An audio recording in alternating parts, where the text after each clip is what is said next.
আসসালামু আলাইকুম সবাইকে আরও নতুন একটি ভিডিওতে স্বাগতম জানাচ্ছি আমি আমার ছাদ বাগান নিয়ে।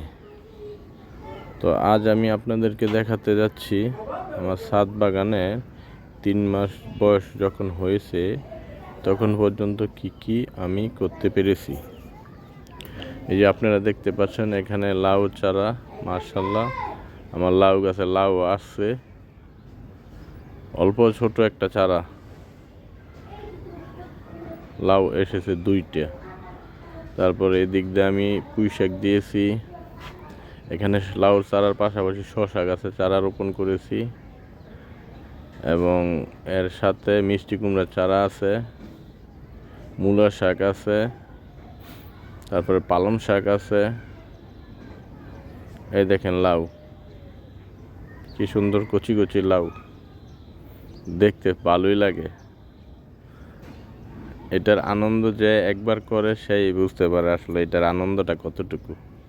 নিজের হাতে রোপণ করে ফল ফলানো অথবা সবজি ফলানো, এটা খুবই আনন্দের বিষয়।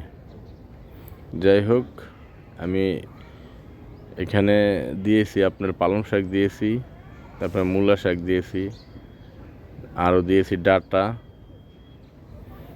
দেখতে থাকুন বন্ধুরা, এই যে টাল মাছা আর কি, যেটাকে আমরা আমাদের আঞ্চলিক ভাষায় টাল বলি, মাছাও বলি থাকি। গাছটা একেবারে অল্প বয়স, এরই মাঝে লাউ আসতে শুরু করেছে, যা আপনারা দেখতেই পাচ্ছেন।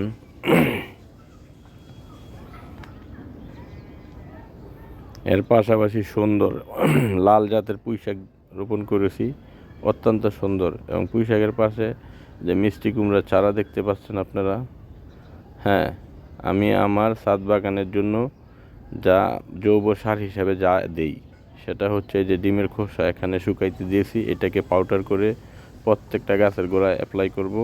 এর পাশাপাশি আমি আমাদের গরুর ফার্ম থেকে গোবর নিয়ে রাখছি, সেই গোবর ছাদের উপরে ফালা রাখছি, শুকাইতেছে। সেই গোবরটাকে আমি সার হিসাবে আমার প্রত্যেকটা গাছের গোড়ায় আমি দেই।